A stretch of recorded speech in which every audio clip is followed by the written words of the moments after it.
সবাইকে শুভেচ্ছা ও অভিনন্দন।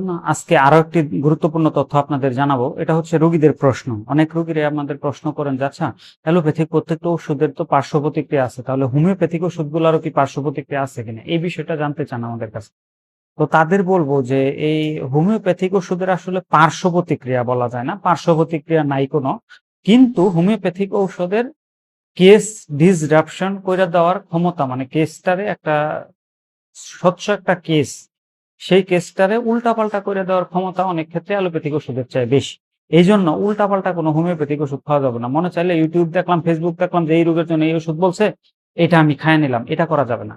হোমিওপ্যাথিক ওষুধের পার্শ্ব প্রতিক্রিয়া নাই, তবে হোমিওপ্যাথিক ওষুধের কেস ডিসরাপশন, কেস উল্টাপাল্টা করে দেওয়ার ক্ষমতা অনেক বেশি।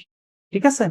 তো যারা এটা এজন্যই বলা, অনেক রোগীরা আমাদের কাছে প্রশ্ন করেন, তাই আপনাদের বলবো যে আপনারা কোনো ঔষধই চিকিৎসকের পরামর্শ ছাড়া হুটহাট করে ইউটিউব দেখা যে এই রোগের এই ওষুধ, এটা খাইলে আপনি এই হয়ে যাবে, এরকম কোনো বিজ্ঞাপন দেখে নিজে নিজে কোনো ওষুধ খাইতে যায় না, তাহলে সেটা হিতে বিপরীত হবে।